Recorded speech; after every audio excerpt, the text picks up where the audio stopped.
Selon le rapport sur l'état de la population mondiale 2017 de l'UNFPA, le Fonds des Nations Unies pour la population, l'absence d'accès des femmes les plus pauvres aux services de santé de la reproduction, y compris à la planification familiale, peut affaiblir les économies et mettre en péril les progrès accomplis vers l'atteinte du premier objectif de développement durable, à savoir éliminer la pauvreté.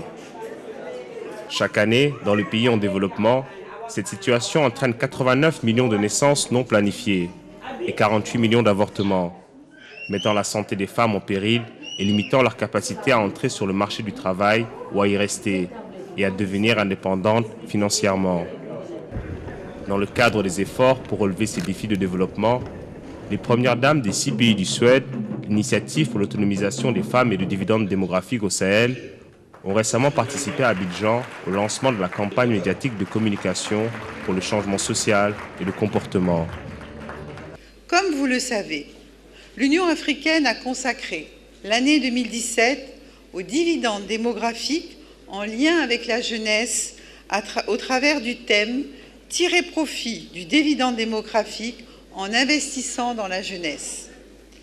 Cette initiative qui vise à renforcer le dialogue politique et le plaidoyer auprès de nos époux pour la réalisation du dividende démographique constitue, sans nul doute, un signal fort afin que tout soit mis en œuvre pour l'atteinte de résultats probants.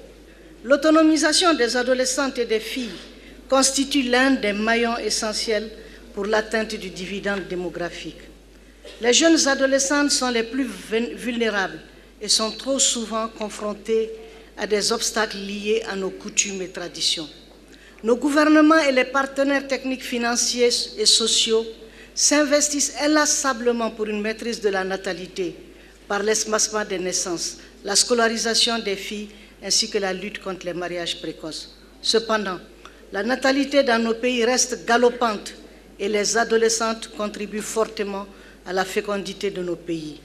Notre devoir, c'est d'agir ensemble pour accélérer la baisse de la fécondité, l'accès à la planification familiale et l'augmentation de l'âge du premier mariage, investir dans la santé publique afin de réduire la mortalité infantile et améliorer les systèmes de santé, améliorer l'accès à l'éducation par les filles, l'autonomisation des femmes et la promotion de l'égalité des sexes, renforcer les perspectives économiques, la création d'emplois, la flexibilité du marché du travail, l'ouverture au commerce extérieur, l'épargne et l'investissement et améliorer la gouvernance. Le lancement de la campagne régionale a permis de mobiliser dans la capitale économique ivoirienne les autres autorités des pays du Suède, à savoir le Niger, le Mali, le Burkina Faso, la Mauritanie, le Tchad et la Côte d'Ivoire.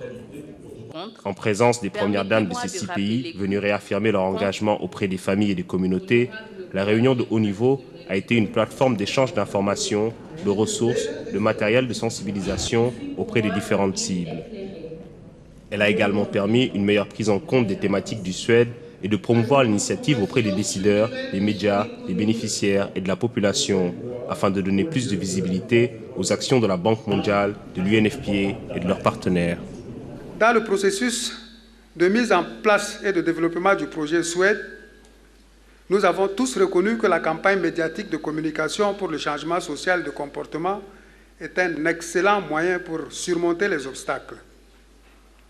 L'objectif visé tant à l'échelle régionale qu'aux échelles nationales est de créer une demande pour les produits et services de santé reproductive, maternelle, néonatale, infantile et nutritionnelle, ainsi que leur utilisation massive en mettant l'accent sur le changement social et comportemental et l'autonomisation des femmes et des adolescentes.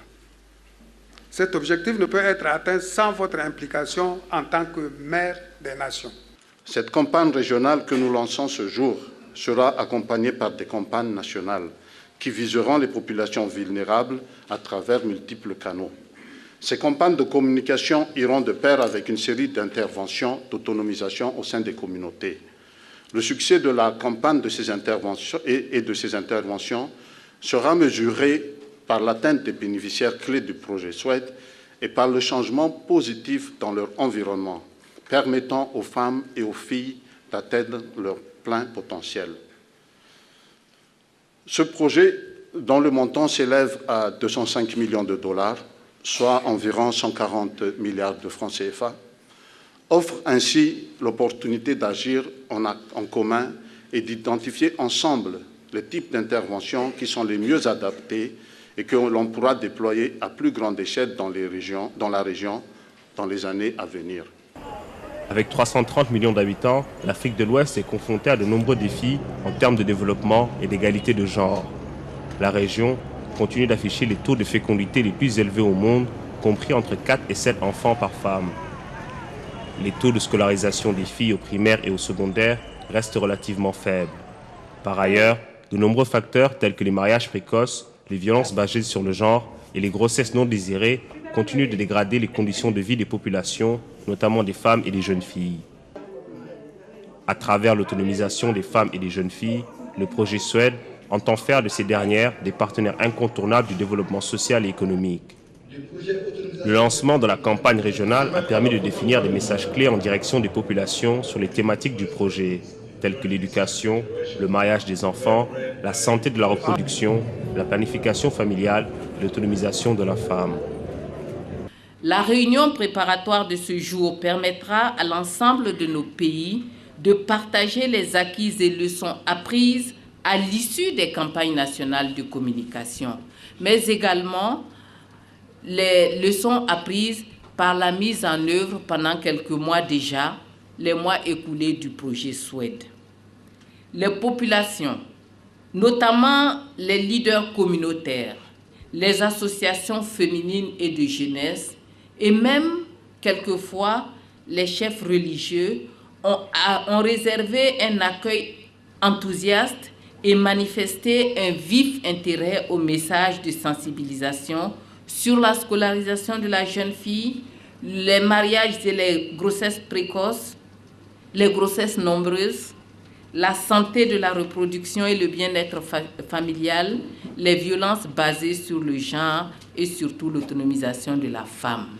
L'élément à retenir, je pense, est une orientation de l'ensemble des campagnes nationales aussi bien que régionales sur des activités de communication qui impulsent, qui stimulent les prises de conscience individuelles et collectives pour motiver des changements de comportement individuel qui amènera un changement de comportement social. Il y a également certaines réalités, certains comportements qui se retrouvent sur toute la région de l'intervention Suède, sur les 6 pays. Donc je pense que l'idée était qu'une campagne régionale pourrait renforcer les initiatives nationales et amener un coup de pouce à cette campagne de communication. Une réunion du comité de pilotage du Suède s'est tenue en marge du projet en présence des partenaires financiers et techniques, des leaders traditionnels et religieux, des femmes et des médias. Une feuille de route pour la campagne médiatique pour le changement social et de comportement a pu être déclinée suivant les 3 axes du projet Suède. En encourageant des changements sociaux et comportementaux, les interventions devront permettre de générer une demande pour les services de santé maternelle et reproductive et d'améliorer l'autonomisation des femmes. Donc nous avons mis vraiment 360 relais chefs religieux ensemble. Ils ont réfléchi ensemble et ils ont fait sortir un argumentaire et ils se sont constitués en ligue de chefs religieux et d'imams et qui travaillent avec nos relais communautaires, qui travaillent avec nos médecins, qui travaillent avec les médecins qui travaillent dans le cadre du projet et des professeurs et des enseignants et autres. Et ils sont un appui, si vous voulez, vraiment et un très bon appui du côté religieux et culturel. Les populations ont envie d'apprendre et d'être informées. Et tant qu'on n'est pas informé et informé à juste titre, on ne peut pas changer de comportement. Les femmes auront toujours plus d'enfants, auront plus de travail à faire à la maison à cause du nombre d'enfants parce qu'elles ne savent pas qu'elles peuvent avoir le choix et qu'elles peuvent avoir accès à des méthodes de contraception modernes. Là où on utilise des thèmes techniques un peu compliqués comme le dividende démographique, la transition, tout ça, là, nous on utilise des thèmes très simples pour dire tout simplement aux gens de ne pas se compliquer les choses. Le Suède est tout simplement, le dividende démographique est tout simplement une formule de lutte contre le chômage dans l'intérieur de nos jeunes, dans l'intérieur de nos femmes et dans l'intérieur de nos hommes. Et ainsi de suite, on arrive à les convaincre de la nécessité de traverser les différentes étapes, de relever les différents défis. Nous-mêmes les chefs, nous nous formons entre nous d'abord, le SWED nous forme d'abord pour mieux comprendre ce de quoi il est question avant d'aborder nos populations par rapport à ces questions-là, pour éviter des erreurs qui nous sera difficile de réparer. Dans un contexte où le développement se veut inclusif dans le cadre aussi bien des objectifs de développement durable à l'horizon 2030 que de l'agenda 2063 de l'Union africaine, la mobilisation d'Abidjan doit permettre à chaque individu, femme et homme, d'apporter sa contribution à l'émergence des pays et en contrepartie de bénéficier des retombées d'une prospérité partagée.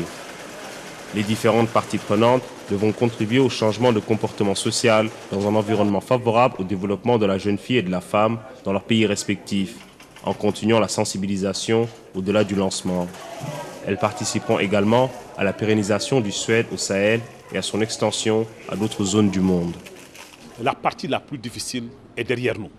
C'est vraiment les concertations, les consultations.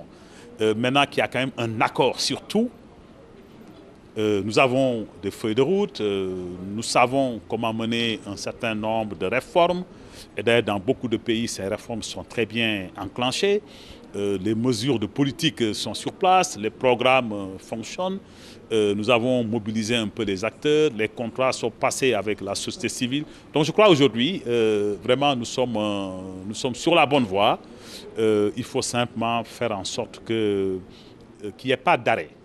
Donc au niveau un peu des ressources et que les pays se préparent d'ores et déjà à la prochaine phase du projet et donc à la réplication du projet dans des autres parties du monde. Donc je suis confiant parce que les différents partenaires, en tout cas les différentes parties prenantes sont satisfaites des progrès que nous avons faits. Donc je crois qu'on ne change pas une équipe qui gagne. Le succès de l'initiative dépendra en grande partie de la réussite des interventions visant à générer la demande à travers le renforcement de l'autonomisation économique des femmes, l'éducation de la jeune fille, ainsi que la promotion de l'utilisation des services de santé de la reproduction basés sur les droits humains. L'implication des leaders politiques, au premier rang desquels se trouvent les chefs d'État et les premières dames, devra être un axe majeur de la stratégie de communication pour un changement social et de comportement en vue de favoriser la capture du dividende démographique.